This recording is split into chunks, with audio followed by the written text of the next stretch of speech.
அமாவாசையன்று மட்டும் நம் முன்னோர்கள் பூமிக்கு வரத் துடிப்பது ஏன்? மரணத்திற்குப் பிறகு உயிர் முடிந்து விடுவதில்லை. உடல் அழிந்தாலும் ஆன்மா ஒரு நீண்ட பயணத்தை தொடங்குகிறது.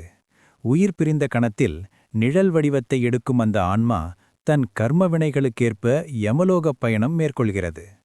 பின் தன் குடும்பத்தின் மீதான பற்றால் பித்ருலோகம் எனும் முன்னோர்கள் வாழும் உலகத்தை அடைகிறது. பித்ருலோகத்திலிருக்கும் ஆன்மாக்களுக்கு தாகமும் பசியும் உண்டு.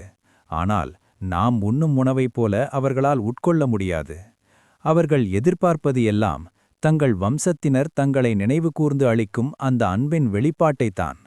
ஆனால் அவர்கள் நினைத்தவுடனே பூமிக்கு வர முடியாது. அதற்கென ஒரு பிரத்யேகமான வாய்ப்பு மற்றும் அனுமதி தேவைப்படுகிறது. அதுதான் அமாவாசை. அமாவாசை நாளில் வானத்தில் ஒரு அதிசயம் நிகழ்கிறது. அந்த நாளில் சூரியனும் சந்திரனும் ஒரே நேர்கோட்டில் சந்திக்கின்றன. இந்த அரிய தருணத்தில் பிரபஞ்சத்தின் சக்திகள் சிறிது மாறுகின்றன. இதனால் பித்ருலோகத்திற்கும் பூமிக்கும் இடையில் ஒரு ஆன்மீக பாதை உருவாகுகிறது என்று நம்பப்படுகிறது.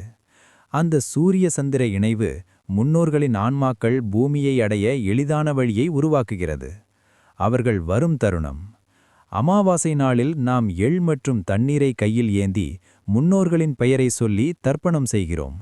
அந்த நீரின் அதிர்வுகள் விண்வெளியை தாண்டி பித்ருலோகத்தில் இருக்கும் முன்னோர்களை அடைகிறது என்று நம்பப்படுகிறது.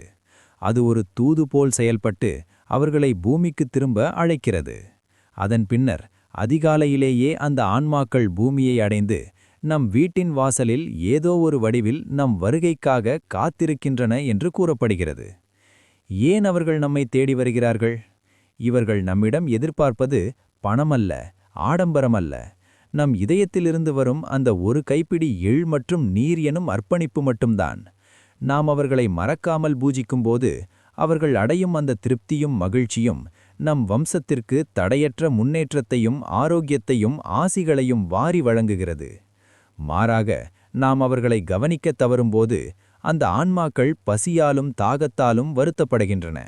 அந்த ஏக்கம் ஒருவிதமான பித்ருதோஷமாக மாறி நம் வாழ்க்கையில் தடைகளை உருவாக்கக்கூடும் என்று ஆன்மீகம் கூறுகிறது. முடிவு: சுருக்கமாக சொன்னால், அமாவாசை என்பது ஒரு சந்திப்பு. நம்மை பெற்றவர்கள், நம் முன்னோர்கள் என நம் வேர்களை நாம் கௌரவிக்கும் நாள். அவர்கள் உடல் வடிவில் வருவதில்லை. ஒரு நுண்ணிய ஆற்றலாக நம் இல்லத்திற்கு வந்து நம்மை ஆசீர்வதித்துவிட்டு செல்கிறார்கள். அவர்களை நினைத்து நாம் செய்யும் அந்த எளிய தர்ப்பணம் நமக்கும் அவர்களுக்குமான பிணைப்பை என்றென்றும் பலமாக வைத்திருக்கிறது. இதை அனைவருக்கும் பகிர்ந்து பரிகாரத்தை தவறாமல் செய்து முன்னோர்களின் ஆசியை பெறுங்கள்.